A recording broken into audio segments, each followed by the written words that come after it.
Think of popping a champagne bottle and having one glass too many and being on a complete rush. And I think that is sort of the French experience that you're going to get from the beginning of the Saint-Saëns concerto. Saint-Saëns is indeed a strange character because on a personal level, he seemed to be really a cold fish, like not in touch with his own emotions. Like in a letter to a friend, he just wrote sort of as a side note, "Oh yeah, my two children have just recently died." And I think this slight emotional detachment is also something that we feel in his music.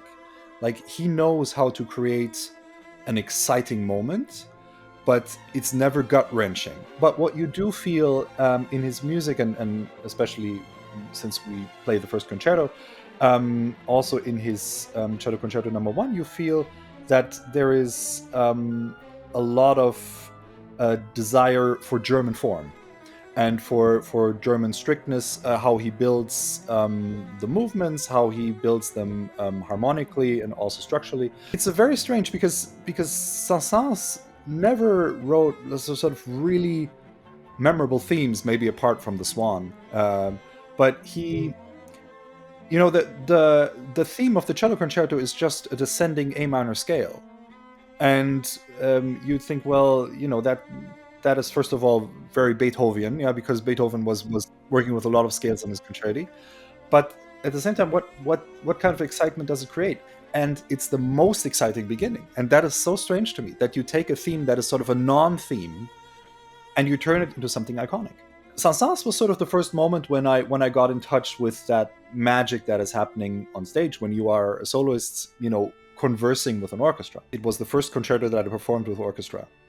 So I was 16 years old and, excited out of my pants. It was really, what a thrill. And that was the first time when I got a taste of what it's like to be a soloist.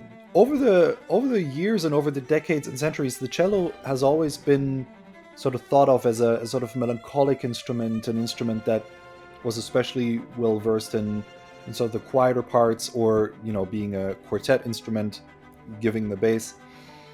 And Saint-Saëns, I think for the first time, really gives the cello a completely different energy. Think of popping a champagne bottle and having one glass too many and being on a complete rush.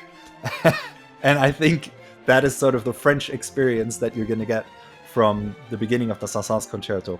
It then carries you into a beautiful waltz in the second movement that, first of all, starts very delicate and then turns into a real grand waltz with everybody dancing. And in the finale, we are really starting to race along with a lot of technical passages in the cello.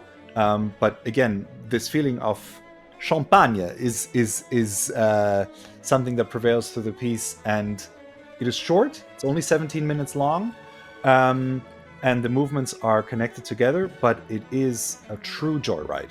That's how I would describe it.